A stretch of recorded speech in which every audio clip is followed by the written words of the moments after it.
Thank you for being here. We want you. to talk a bit My about pleasure. logistics with you. Specifically, India has recently jumped 6 places and is now ranked 38th out of 139 countries in World Bank's Logistics Performance Index.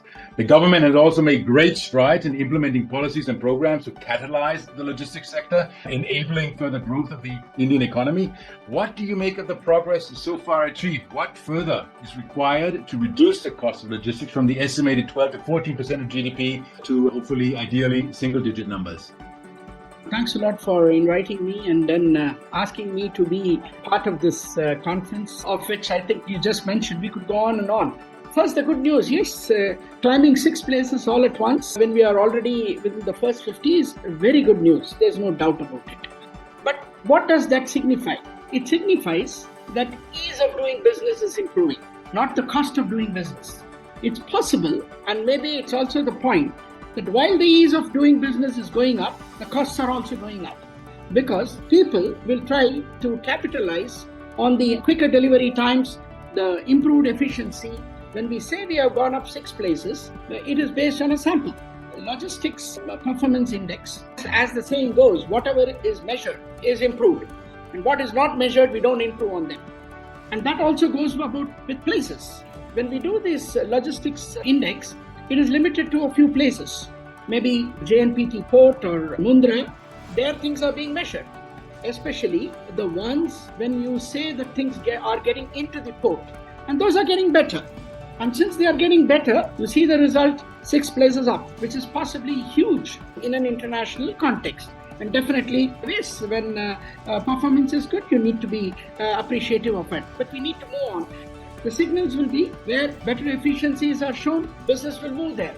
So what happens to the rest of the ports? And what happened to the rest of the areas where the inefficiencies would get passed down? For example, what happens to inefficiencies outside the port? They need to be addressed too when we talk about Logistics Performance Index. And I'm pretty certain that World Bank and several of us will be looking at it going forward. Yes, it is good news. Definitely we need to be proud of it, but we need to get going. And we need to look what next should be our priority. When we are talking about logistics costs, we need to look at it that ease of doing business need not necessarily reduce the cost of doing business. And Logistics Performance Index do not measure the cost of doing business, which may also include definitely infrastructure provisioning, which will contribute to it.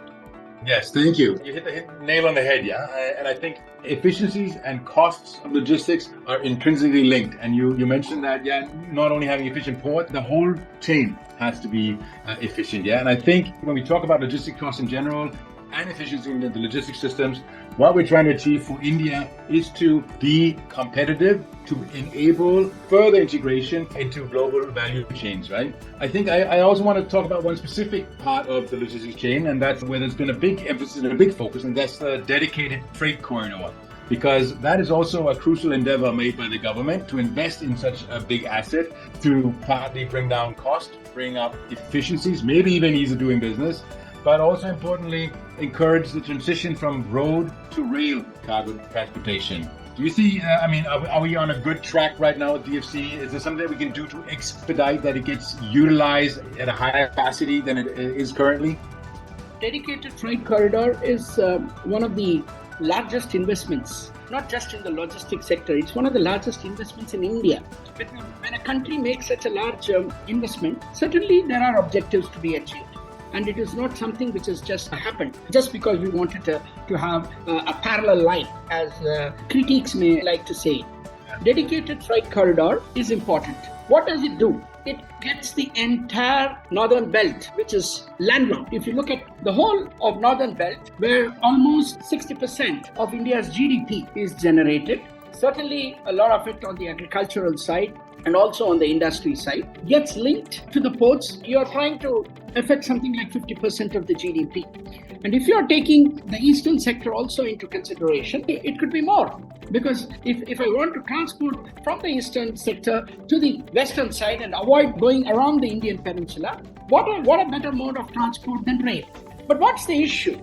New systems requires new rules of doing business. Old railway systems, full truckloads, complete cargo, 80 bogies worth of cargo.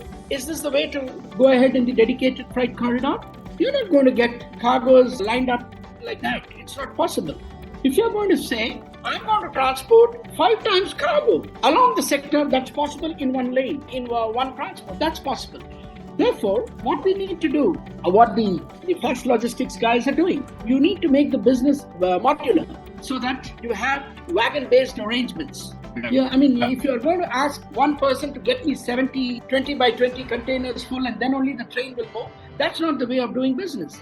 But if you're going to tell me, I have a container, fill it up, and then after every 50 kilometers, I could transport it, pull it down and push another set of cargo. It may not go right up to the destination, up to Jalandhar or this, it may go up to even short of Delhi. But as long as it becomes modular, then I have an entire rail-based business ecosystem which will rival the truck-based ecosystem. The railways have got the property. Every 2 kilometers they have got a station. I'm only asking for development of every station every 50 kilometers. It's possible to do it with private investment. Because when you put a railway thing in 50 kilometers, the hinterland is not 50 kilometers. The hinterland is 200 kilometers. Because the trucks can take you 3 hours to 4 hours time, 200 kilometers. 50 kilometers helps in developing competition. You don't want to do it for initially? No problem. Make it 100 kilometers. It is possible to develop a truck-based ecosystem around the railway hubs so that the entire transport, not just the bulk transport, it should be possible for me to send a container, a small container. You can even standardize it. I can push in a 5x5. I don't need the train to wait at the station. Once you make it pelletized, you make it movable, the pellet can move into the train and the train can start. My way of looking at it will be dedicated freight corridor has got a great potential for changing the way, the rules of the game. But are we prepared to do it? You can't have rake loads and say, I will move only rake loads. You need to have people owning single thing and moving it. And you need to have scheduled trains. If you say, I'm going to have 5 trains moving in a day, it's perfectly fine. They have a destination start and an intermediate train arrival, an intermediate train stop, an intermediate train departure, and second intermediate train arrival. So you need to be scheduling these. And my way of looking at it is dedicated freight corridor has the enabling infrastructure already in place. The question is, when are we going to do it and how are we going to do it? I think you're right, because if the infrastructure is there, it needs to be used, so that requires intermodality. It requires maybe a more flexible pricing regime that allows for logistics service providers to aggregate cargo, and then it will be able to work in a flexible way to the benefit of any cargo owner. You raise a wonderful issue of aggregation. Aggregation means employment, and the jobs presently are not there. Just imagine the aggregation possibilities which are there. Almost 2 to 3 lakhs of jobs that could be created straight away on the dedicated freight corridor. Direct jobs, I'm not talking of indirect jobs, because aggregation is always an employment generation business. And that's important for a country like India. Just imagine 3 lakh jobs in just 2,000 kilometers of railway. Very, very good point, yeah. And I also like your comment, it doesn't all have to be spent by government to make such a system work. I mean, you put some infrastructure in place and the enabling environment, then industry, private sector will automatically invest to heighten the efficiencies and sweat the asset at the end of the day. Absolutely, and they are not very, very big investment. In any station, the amount of investment required will be something like a maximum of 10 to 20 crores. So a lot of entrepreneurs will come. A lot of foreign direct investment also will come. Yeah, because in several places which are particularly agro-based, you will have a lot of investment in warehousing for direct delivery to markets abroad, and also enable imports of goods which we presently can't have because we don't have the infrastructure. I'm bullish about this aspect.